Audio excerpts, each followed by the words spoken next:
Okay. We can resume. So the last thing that we need to do in this section is the electric dipole.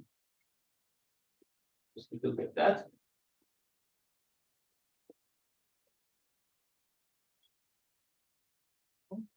So a single charge is sometimes called a monopole, and two charges are called a dipole. So this is just, by definition,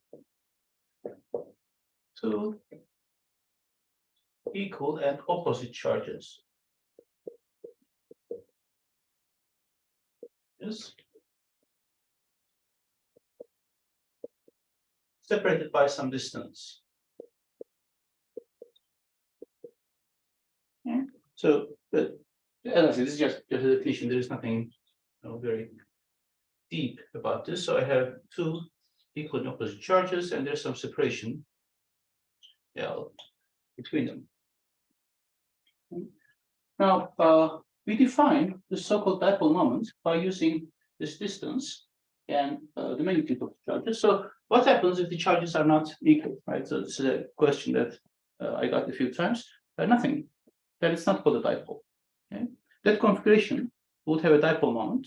That configuration will also have a monopole moment, so you can calculate, but it won't be called a dipole. A dipole is something very specific. Two equal and opposite charges separated by some distance. If they're not equal, it's not dipole. If they're not opposite, it's not dipole. Okay? But what's if it's Q and Q? I don't know. It's just 2 point charges then. It's not a dipole. But there's nothing mysterious here. It's just a definition. And unless it fits the definition, we don't call it dipole. Now, what we do is that we draw this distance between them as a vector. Okay, so this L vector is going to be pointing from the negative charge towards the positive charge. Okay, so this is opposite to the electric field. So L that we draw is opposite to the electric field. So remember, the electric field lines originate at the positive charge and terminate at the negative charge. So if I drew the electric field, it will be actually pointing from A to Q. So this is a vector from the negative charge to the positive charge. You could also say that this is the relative position of the positive charge with respect to the negative charge. Now we define the dipole moment E, and that is equal to Q times L. Yeah, so given this relative position vector, dipole moment is just the charge times that vector. Okay. Now, why is this? Why is this useful? Because it turns out that it's easy to formulate certain things using this dipole moment. And for example, our dipole could be in some electric field, and I'm going to erase this. The electric field easy to visualize. And put my dipole like so inside this electric field. Okay, so this is my L, and my dipole is going to be pointing that way as well. Okay. Now, if I have a dipole like this, an electric field like this, what would be the net force on this dipole? I have a uniform electric field, and I put a dipole inside it. What will be the net force felt by this dipole? Is there anyone who thinks the net force is going to be 0?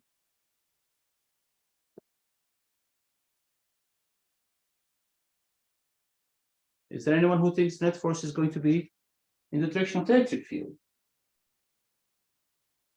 Yes. Positive Okay. Q. So can you convince me that the dipole is going to feel the net force in the direction of the electric field? How would you convince me? How would you go about that?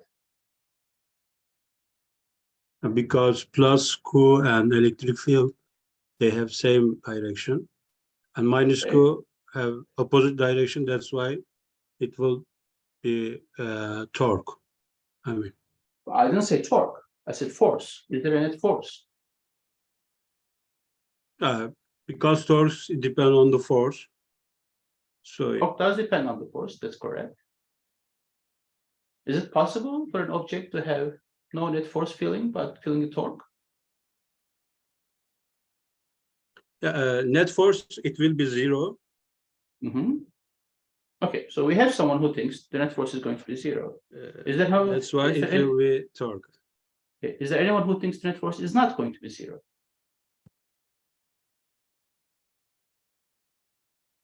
So what does net force do? It leads to an acceleration of the center of mass, right? What does a torque do? Torque leads to change in the angular velocity.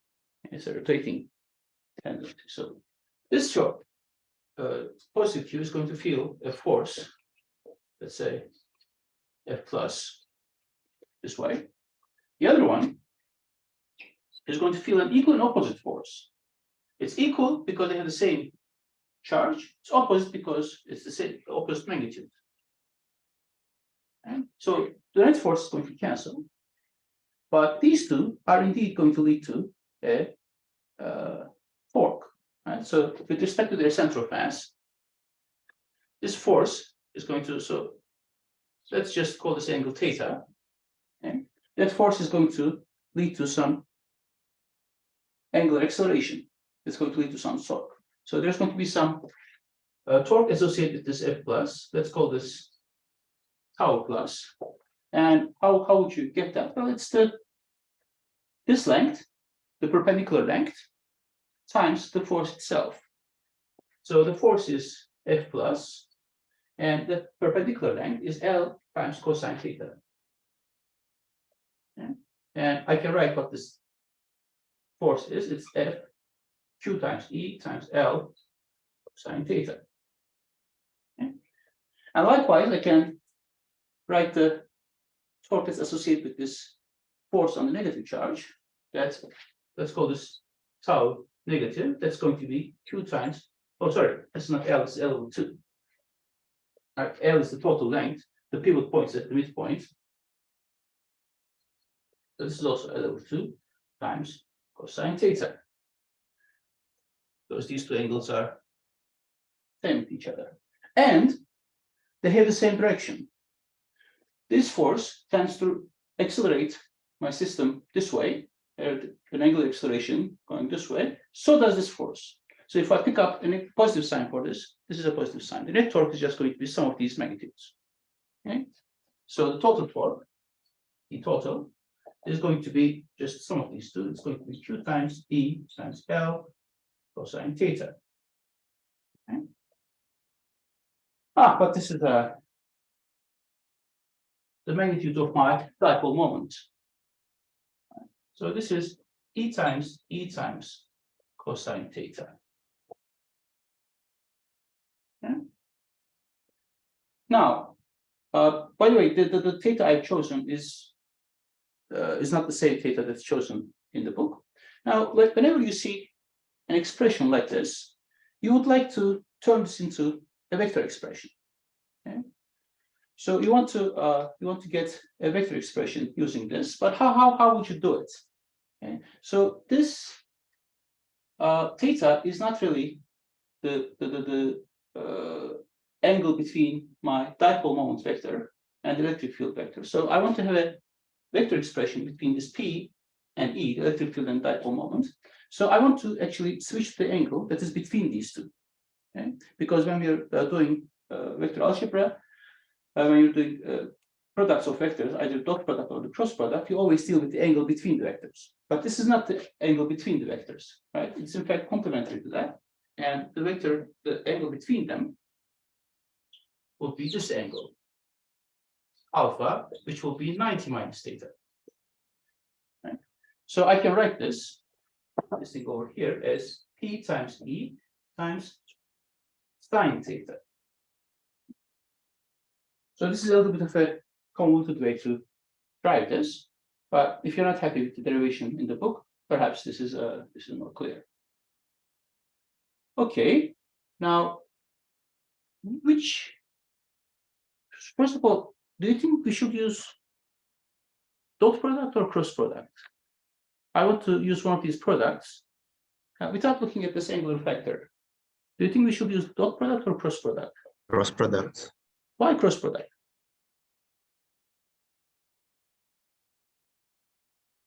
What's the fundamental difference between dot product and cross product? They yield different things. The dot product yields a scalar. The cross product yields a vector. Right? Is the torque a scalar or a vector? It's a vector. It's a vector. So I need to use the vector product, the cross product. Now, is this compatible with the cross product? Yeah, Yes. the cross product is with sine.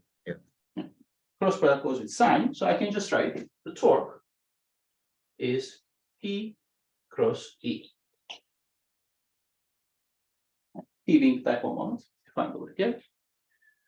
And I just get a very nice compact expression. Now, we did this for a uniform electric field, but as you will see, our dipoles are going to be typically very, very, very small. So over the range of the dipole, the electric field is going to be uniform anyway. If the electric field is not uniform, or if the electric field changes from the location of one charge that forms the dipole to the other one, then obviously this formula is not applicable. You need to take some average electric field or something like that. But as I said, typically our dipoles are going to be things like molecules. And over the range of a molecule, the electric field is going to be constant. It's going to be uniform. So this is something that we're going to use again and again. Now, if I had some sort of friction, right? Let's say that these two charges were immersed in a viscous fluid, so they can't rotate really freely, but they can still rotate, but they will come to rest when they no longer feel a torque. Yeah, that sort of motion. Now, what kind of situation you'll end up with? So this is rotating this way, it's rotating this way, it will rotate like this. When you pass the horizontal arrangement, and if you go this way, let's say that I went over, and now I have my positive Q over here and my negative Q over there. Now the force on the positive Q is going to be this way, the force on the negative Q is going to be this way. It's again rotating in the opposite way. So I have sort of an equilibrium position where my positive Q is on the right-hand side, down the electric field line, and my negative Q is on the left-hand side, up the electric field line. Okay? So this, if I start like this, it's not going to feel a torque, it's going to be an equilibrium. Okay? And this is kind of the stable equilibrium. If I deviate from this slightly, it will come back to this. The opposite configuration, where I have a positive Q over here and a negative Q over here, if it's perfectly horizontal, if it's perfectly parallel to the electric field, it's still going to be an equilibrium. But it's going to be an unstable equilibrium. It's going to, if I deviate slightly from this, it's going to start rotating. It's not going to come back to this configuration, it's going to move away from this configuration. So when you have situations like this, there is usually a potential energy associated with that system, and the minimum of the potential energy corresponds to your stable equilibrium. The maximum of your potential energy is going to correspond to your unstable equilibrium. Okay, this is potential energy with respect to some parameter. In this case, the parameter is going to be theta. This part is going to correspond to the stable equilibrium. This part is going to correspond to the unstable equilibrium. And if you go over this, you'll in fact get the sine curve with the potential energy, because the potential energy is given by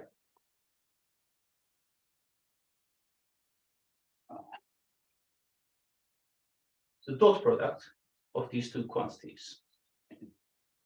There's a derivation in the book that uses work energy theorem and does this a bit more rigorously, but I don't feel the need for this. The derivation is not very important. It's not teaching you anything new, but this expression, especially the negative sign, is something you need to keep in mind. Okay? And you can convince yourselves that this actually is going to have a minimum around the this stable equilibrium point, and it's going to have a maximum around the unstable equilibrium point. Again, this is from the first semester physics. If you're not familiar, if you forgot the stable and unstable equilibrium and concepts like that, it might be a good idea to go back and brush those up. Okay. All right, now this is all I want to say about this chapter, and I want to move on to the chapter with Gauss's law. But before that, I would like to give an example. I want to go back to an example and try to demonstrate how we can get an interesting result by using symmetry. Hocam, may I Go ahead. give a question?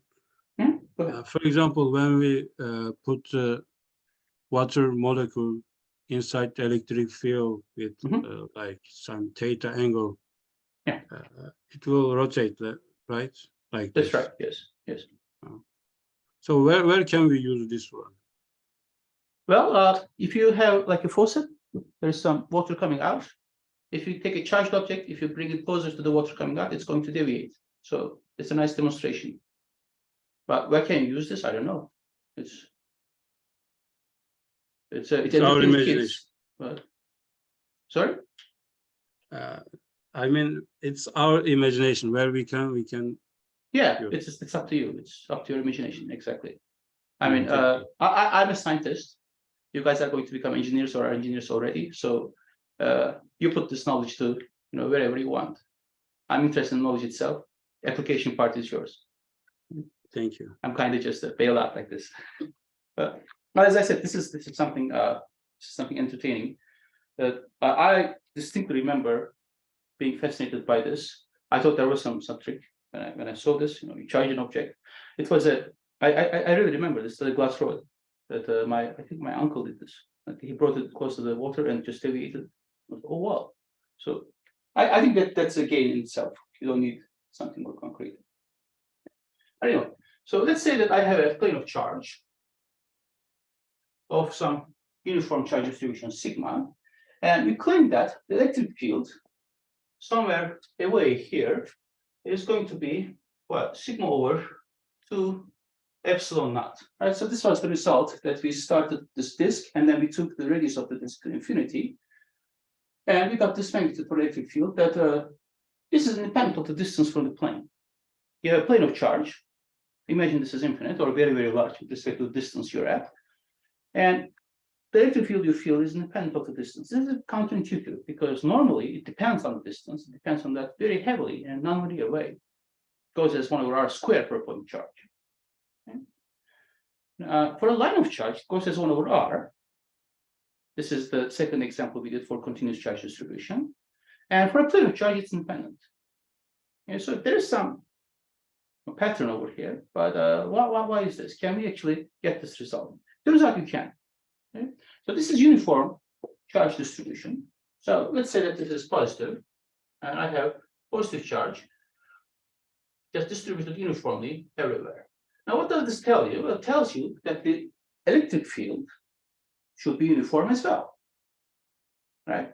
If the electric charge distribution doesn't change as I go from one location to the other over this plane, the electric field cannot change either because charge dictates the electric field. So my electric field is going to look like this.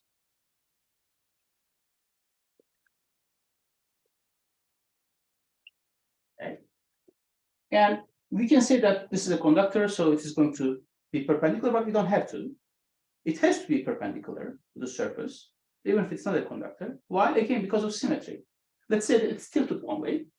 Well, the charge distribution is uniform. The left is the same as right. How can the electric field choose a direction? It cannot. Because it cannot choose any direction, it has to be perpendicular to the surface. Okay, but it has to be perpendicular to the surface everywhere. Right? This is my symmetry argument. That there's a translational symmetry, it has the same value everywhere, and it's perpendicular everywhere. So all of these electric field lines must be parallel to each other. Is there anyone who disagrees that they have to be parallel to each other? But if they are parallel to each other, the distance between them cannot change. That's the definition of parallel. If the distance between them does not change, well, the electric field strength doesn't change. Remember, the closer the field lines together, the stronger the electric field. The wider they are apart, the weaker the electric field. If they remain the same, if the number of field lines passing through every area is the same everywhere, then the electric field strength is the same. And this doesn't change from one location to the other. I choose some area over here, I choose some area over here, I choose some area over there. It doesn't change. As I move the area around, per unit area, I'm going to have the same field lines passing through, which means the electric field strength is not going to change as I move away from the plane. Okay? So this is a surprising result. It's independent of the distance, but it actually follows some symmetry. And the symmetry argument, if you can make it, is something very useful and powerful in physics. Okay? So here we have translational symmetry. translational symmetry means that as you move in one direction, things do not change. So symmetry is typically used in everyday life for mirror symmetry. So left is the same as right. So if you exchange left with right, nothing changes. This is what we mean by mirror symmetry. Translational symmetry, or symmetry in general in physics, means that you change a parameter and your problem remains the same. Here, you change your location and the problem remains the same. Sometimes it's going to be rotational symmetry, that you rotate something and it remains the same. Sometimes it's going to be cylindrical symmetry, that you rotate it around an axis or you move along the axis and it doesn't change anything. So we're going to be exploiting the symmetry and we're using Gauss's law. But to get to Gauss's law, we had to define the so-called electric flux.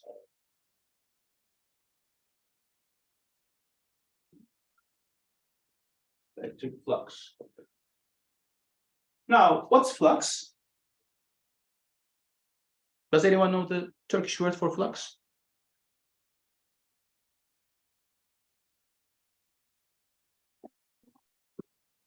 Elektrik akı hocam. Akı. Okay.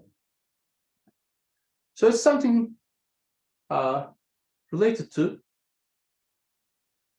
flow, right? So it's also related to what we call dB in Turkish, but dB is something different. So electric flux is a measure of how much electric field is passing through a given surface. Okay? So this is a measure of how much E, and this is a vector, it's important, passes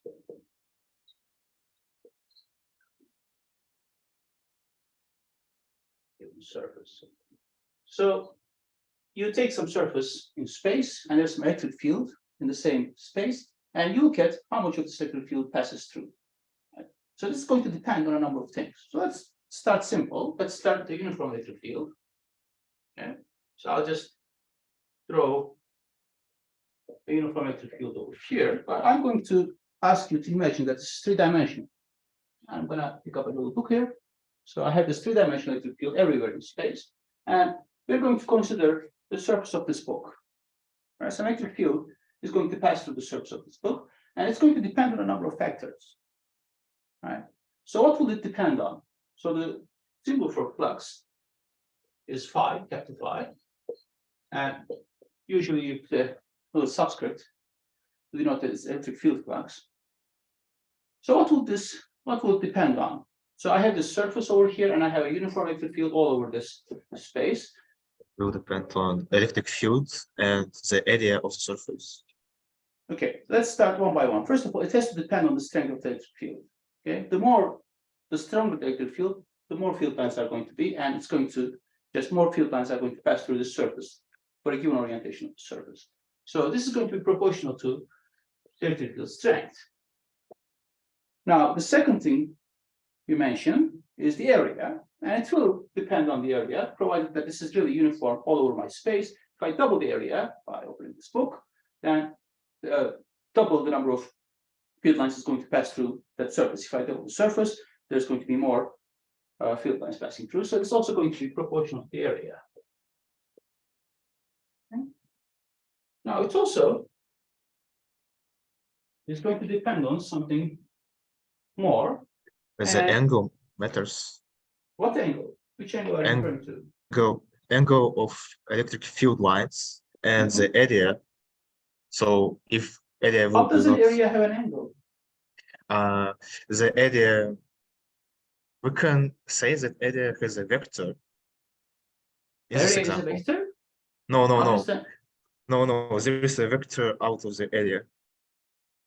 There is a Perpendicular vector to out of the, what do you mean? Okay, So we I can have say an that we have area.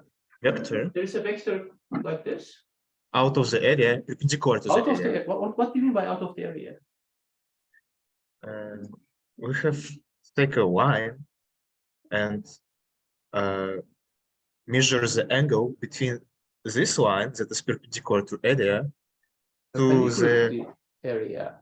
yes. Okay. So it's perhaps better to say perpendicular to the surface. Perpendicular to Like the the surface, yes. area corresponds to the, size of that surface. Yes. We are going to have a normal vector Normal that's vector to perpendicular the to the surface. surface. Yes, and we take the angle between this normal vector to the surface, between this angle, this vector and the electric field lines, electric field Very good. vectors. Very, very good. Excellent. Now, why do we need a normal vector? You don't need to answer it. It's just a general question. Just think about this. Why do we need a? So we want to have some, direction associated with the given surface element. So we have some area here, okay? And we want to describe its orientation. So we can refer to some angle that is going to give us this orientation. And the correct way to do that, in three-dimensional space at least, is to use the normal vector, the vector that's perpendicular to the surface. Why do we not choose something in the surface? Because it will cancel out, or not cancel out, it will turn the minus sign. No, because it's not unique. There isn't a single vector that's in a surface, right? So if you have a surface, let's say that on the plane of my board, it could be this way, it could be this way, it could be this way, it could be this way. But the perpendicular direction, apart from choosing it as out of the whiteboard or into the whiteboard, is unique. Right? So it's either this or the cross sign into the whiteboard. So choosing something in the surface doesn't work because it doesn't give you a unique direction. And because you have, these different vectors, you're going to get different angles. But if you choose a normal vector,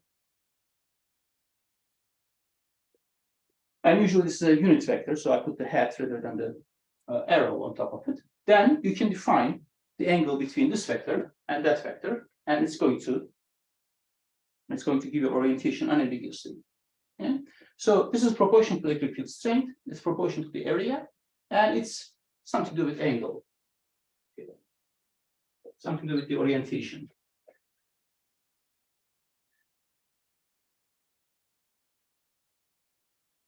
Now let's try to make this a bit more concrete. Here, so again, the electric field is this way. This is my normal vector. So when the normal vector is perpendicular to the electric field line, no electric field lines pass through this book, right? This book surface. So if the normal vector is perpendicular, the flux is zero. Whereas if the normal vector is parallel or anti-parallel to the electric field, the flux is maximal. Now there is something that works like this, that it vanishes. Cosine. Cosine? I mean, we should use cosine. Say. We should use cosine, okay. But there is a sort of, so this is a vector, electric field is a vector. There's a relation between vectors that in fact uses cosine, that vanishes when the two vectors are orthogonal, and it's maximal when two vectors are parallel or anti-parallel. That's a dot product. Right? Yeah. This is the scalar product. So we're going to just go ahead and say that this flux, which is in fact a scalar, very conveniently, is E dot A. And what's this A? Well, this A is my surface area times the unit vector. So this way we are just defining the flux, and there is some ambiguity here because for a given surface, the normal vector could be this way or that way. It's ambiguous. Right? It turns out that whenever we use this for Gauss's law, there's a way to resolve this ambiguity. So I'll leave it as this right now and try to make this more general in a different way. And so this area, yeah. Do we use the unit vector for show the vectoral position of the area? It doesn't no. have We want to take the scalar. So surface area is normally a scalar. It's just a number. It doesn't have a direction. But we want to have a direction associated with this. And the way to do that is to take that scalar and multiply it by a unit vector. If you multiply it by a vector that's not a unit vector, you'll also change the magnitude. So this vector has some direction, and its magnitude is just given by the surface area. Okay, thank you. So we are just, trying to write this as a vector equation. We could write it this way.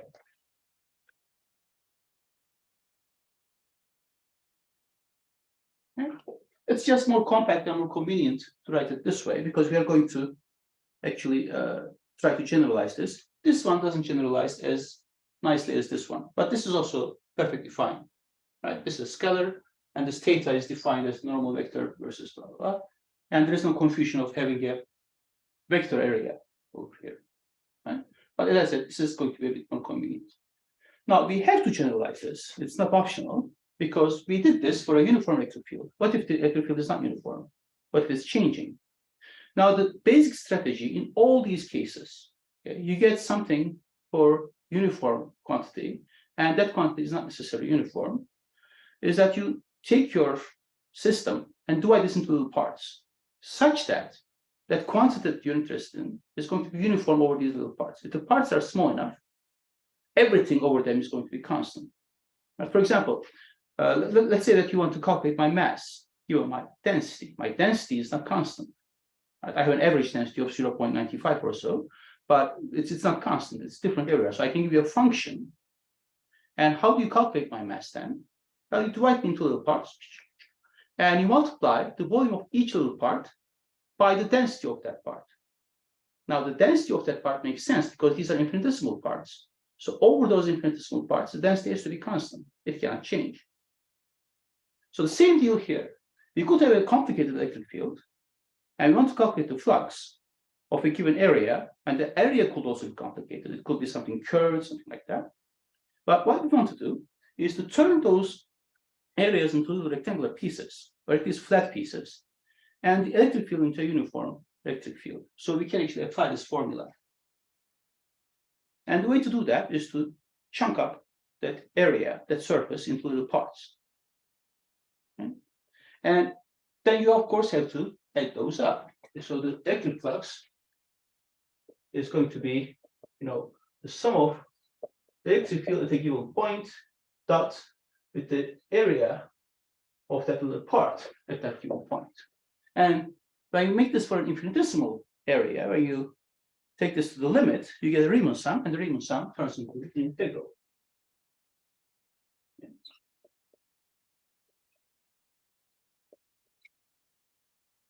And this is why this generalizes better. Right? It's not obvious how we would write that down because theta is also going to depend on the surface. But eventually, of course, the dot product is going to involve some cosine factor. So this integral is going to be over some surface, the surface that you are interested in.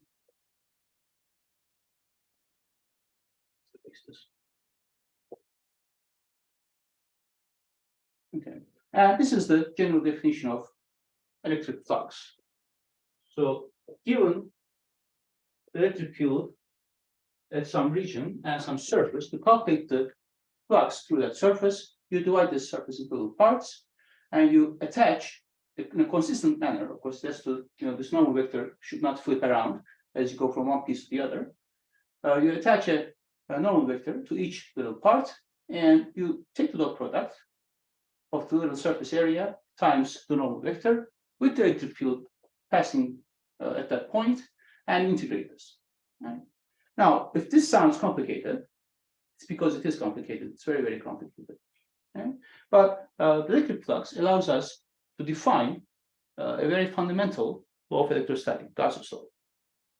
So if we don't understand this completely at this point, it's fine, but you need to understand this.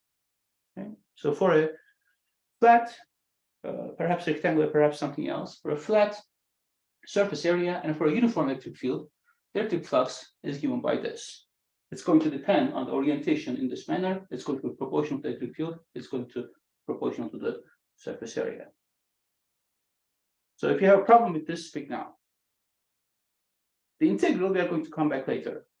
Okay. Can electric flux be negative? Yes. Yes. Because the dot product can be negative. If the vectors are anti-parallel, they're in opposite direction, then it's going to be negative. Now here, it's ambiguous. We choose the normal vector by ourselves. When I come to Gauss's law, it's going to be unambiguous. Okay? But the electric flux can indeed be negative. And one thing is, as you're going over a single surface, you should not flip around your normal vector. Sometimes it's impossible. You could have a Mobius strip. Mobius strip does not have a well-defined normal vector. As you move around, it flips. But if it's possible, then you should keep it consistent. Other questions? Yeah. So let's move on to Gauss's law and just please state it. And then, if we have time, we'll do just one very little application. So, Gauss's law.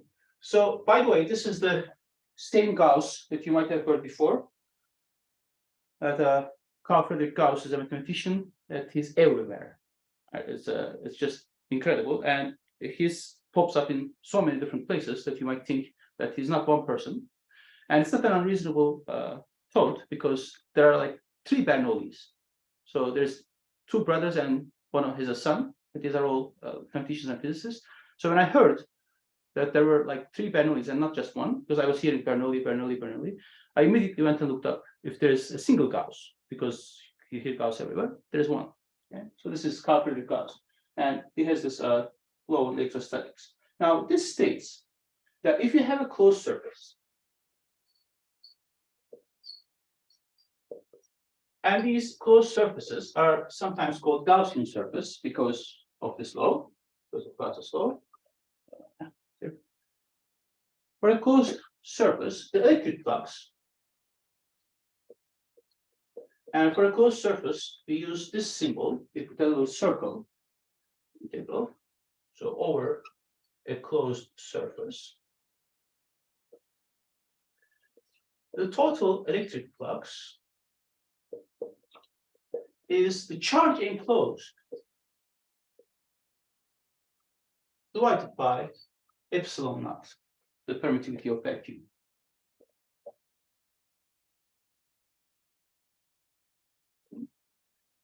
Now, you have to be careful, because the quantities on the 2 sides are, of course, related to each other, but they stand for kind of different stuff. So this is, so you have some surface, okay, say, and there's some, charge inside. There's also perhaps some charge outside. Let's also put some negative charges. So the right-hand side deals with only the charge that's enclosed in the surface. The charge outside, it's not there. You don't include it in this equation. However, the left-hand side includes this electric field. This is the electric field, period. It's the electric field, meaning it's the electric field produced by all the charges. So if I try to calculate the electric field over here on this point on the surface, I do not take into account only the electric field produced by the enclosed charges. These charges also contribute to the electric field. That's what I mean, that the 2 sides of the equation kind of refer to different things. Okay? You have to think in 2 different modes when you're considering 2 sides of the equation. So this is the electric field. Electric field is produced by the charge distribution in the universe, and it's just whatever it is. This one completely ignores everything outside this closed surface, and it has to be a closed surface. So there's an inside and an outside.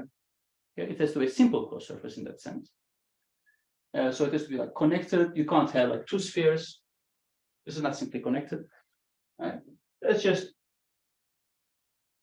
really something you can cover continuously using some material. It can't be a climb bottle. So the right-hand side is all the charge inside that surface, which is well defined because it's a closed surface. The left-hand side is the electric field produced by all the charges. It's just the electric field. Now, this is a mathematical statement. We say that this is very useful. But we have this ambiguity. How do we resolve the ambiguity? Well, because it's a closed surface, there's an inside and an outside. We can say that I'm going to choose the normal vector to be outward.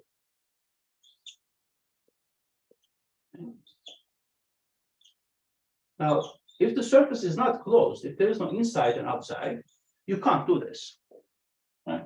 So, like again, if you go back to the surface of my book, this doesn't have an inside and outside. It doesn't cover a region of space. So it could be this way or that way.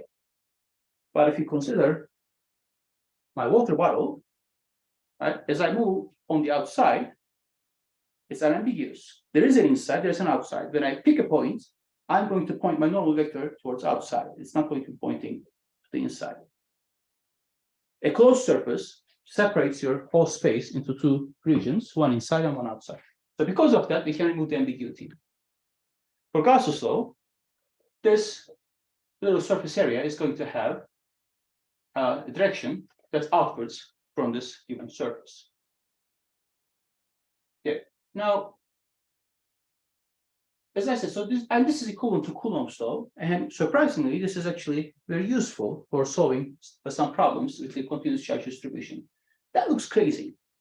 Okay? That just looks bonkers. It can't be. I mean, you have an integral, you have this whole electric field produced by all the charges in the universe, and you try to integrate this over some arbitrary surface, and this can be done. Yes. The thing is, when you're solving a problem with Gauss's law, you never take the integral. You never take the integral, or it's an extremely simple integral, something like that. Okay? If you have to take a complicated integral, you're probably doing something wrong, and you're better off using just Coulomb's law, divide everything into point charges and take that integral. Okay?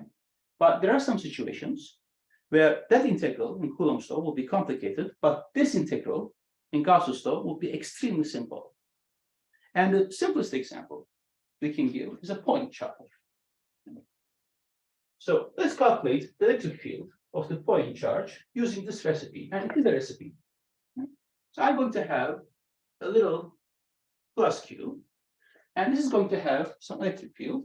Let's say that the distance R, capital R, what's the electric field? This is the question. Now, for being able to avoid taking this integral, you need to utilize or exploit symmetry. Okay? This problem is highly symmetric. What kind of symmetry does it have? The spherical symmetry. Spherical symmetry means that as you go around on the surface of a sphere, nothing changes. The properties remain the same. Now, this is going to have some electric field. That looks like this, every which way. And if I draw a closed sphere that passes through my point of interest, so a sphere of radius capital R, and imagine this is three-dimensional, if I actually drew a sphere, then because the problem is spherical symmetric, the electric field at this point is going to be the same as the electric field at this point. I'm talking about magnitudes. The electric field at this point, the magnitude of the electric field at this point, all over the surface, all of this surface sphere, the electric field magnitude is going to be constant. Why? Because of symmetry. It's spherically symmetric.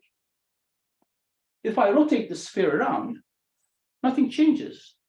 As long as I keep the point mass at the center, it doesn't matter how I orient the sphere, right? That's just a hypothetical surface. It just doesn't matter. It cannot matter. All right. So the electric field strength is the same. Why is this helpful? Because constants can be taken out of the integral. You don't have to take the integral. So that's what they're looking for. They're trying to find regions where electric field is constant. So in this case, over all the surface, the electric field is constant.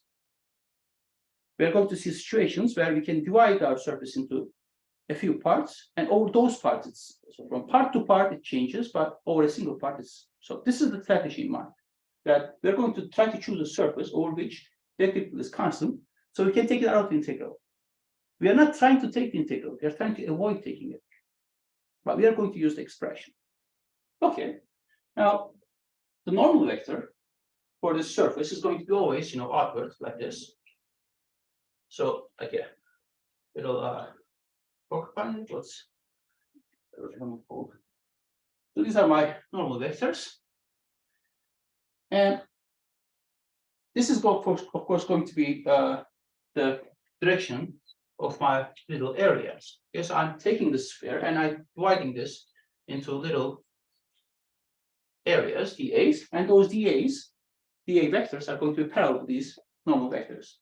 So I have these little pieces on the surface, but they're actually vectors. So the magnitude of the vector is given by the size the surface area of this little piece, its direction is given to be the normal direction. Okay. Now, what will be the direction of the electric field? The direction of the electric field is the same with normal vectors with the GAs. So it has to be perpendicular to the sphere surface as well. Why? Yes. Spherical symmetry. Again, it cannot be making an angle with the. Okay, let's say that this is my spherical surface, and I'm looking at the top point, and the electric field is not perpendicular, but slightly tilted this way. Can this be? Okay. No, it cannot, because the situation is spherical symmetric. If I rotate the sphere like this, the electric field will rotate.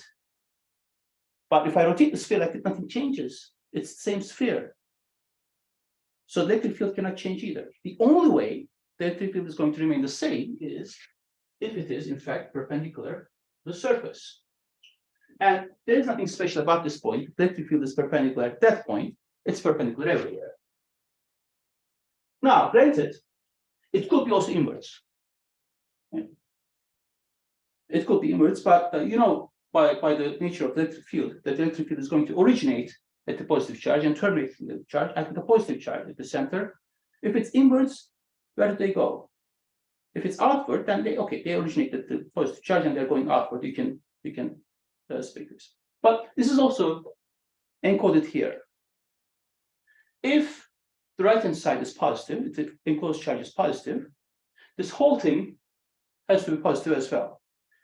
And the only way that this dot product is positive if it's the normal vector and the electric field are in the same direction, meaning they're both outward. If one was inward, one was outward, this dot product will be negative. You wouldn't get compatible numbers on the two sides. One would be negative or the other. Yeah. But this is how you use symmetry. This is a ridiculously simple example, granted, but it's not going to be much more complicated than this, believe me. It's just a mode of thinking. If you get into that mode, it's very similar. And I think it's easier to get into the mode by looking at the simpler problems. So let's make this complicated. So I have an electric field. So let's just write this down. E dot dA. Now, the first thing is to get rid of the dot product if possible. These two vectors, the electric field and the surface area, the little piece there, they have the same direction. This is a direction of normal vector, this is the electric field. We established they're parallel. So if two vectors are parallel, the dot product is just a simple product. Right? A dot B becomes A times B. So this becomes E dA. Okay. Now we already established E is constant. The magnitude of the electric field is constant because of spherical symmetry, which means I can take it out of the integral. And now I end up with the surface area integrated all over the surface. So this should be those surfaces. Well, the surface area all over the surface is the surface area. Right? The surface area of the little pieces added up all over the surface is going to give me the total area. Okay. And this is E times, what's the surface area for sphere? It's 4 pi r squared. 4 pi r squared. Yeah. So this is what I mean. Okay? This is extremely complicated, yes, but you're not taking the integral. I do not take it. I mean, the integral I took is this. That is not complicated. I never dealt with the dot product. Dot product dropped out. And unless you have shortcuts like this, Gauss's law is not useful. And shortcuts like this exist only when there's a high degree of symmetry. In this case, the spherical symmetry. There will be translational symmetry. There will be cylindrical symmetry. That could be something else. I don't want to rule anything out, but these are the main cases, and we're going to look at them next week. But so this is the left-hand side. This the right-hand side is Q over epsilon naught. And if you solve for this, 4 pi r squared epsilon naught, which is what you get from Coulomb's law. So this is why we say that Gauss's law is equivalent to Coulomb's law. I know this is an oversimple example, and it's possible that by looking at this, and because of the familiarity of this, you think that you understand this procedure, and then when you look at something more complicated, it just fails. Okay? Just because you knew the sensor from Coulomb's law doesn't mean that you understand the procedure. And just because you watched me doing this and it made sense doesn't mean you understand the procedure. You have to sit down and do it yourselves. You have to convince yourselves how to use symmetry, where it's useful, when it's not applicable. Like, for example, if you had 2-point charges, this will be completely destroyed. Okay, let's say there's another charge over here. Let's say 2Q, something like that. And let's try to apply the same argument. So I have this thing over here. The electric field is going to be perpendicular to the surface. And no, it's not going to be perpendicular to the surface. Remember, the electric field you're putting over here is the electric field because of all the charges. So this is going to produce an electric field over here too. And if you rotate that sphere, this Q is going to rotate with it. There's going to be a different electric field. It's a completely different configuration. This moves somewhere else. When you rotate things around, the thing at the center remains the same. But things off center are going to move. That's going to change the electric field. So the electric field is not constant. It's not perpendicular to the surface. It's not. The whole thing is gone. And what do you do then? In this situation, what would you do if there were You are two charges? choosing Gaussian surface, like imagine. There is no Gaussian surface for which there's this integral is going to be simple. But there's another way to attack these kind of problems. Well, we can say that the charge is outside of the sphere. But I mean, let's say that there is this 2Q and Q. The first thing you can do is just use Coulomb's law, right? And what do you do with Coulomb's law? You use superposition. You calculate the electric field due to one of them, you calculate the electric field due to the other, and you proceed that way. So that works for Gauss's law as well. You can forget about part of your charge distribution. It doesn't have to be point charges. You can forget about part of your charge distribution, use Gauss's law to get the electric field because of the remaining one, and then go back and forget about the initial part and get the electric field due to the rest. And use superposition. So this is not only for Coulomb's law, but also works for Gauss's law. Anyway, so we're out of time, and I'm going to come back to this. I'm going to rewrite this next week, but we're going to look at more complicated examples. The only way you're going to benefit from those discussions is if you look at them in advance. Okay? Like when I'll be talking about certain symmetries, if you don't know what translational symmetry is before you come, you're not going to get it in class and then utilize it to solve a problem. Okay? Only one of those things can happen. So one of them has to happen in advance. Right? Just try to, I'm not saying try to understand everything, but try to have some familiarity with the basic concepts. Otherwise, it's going to be too complicated. Okay? But I'll stop here. And if you have questions,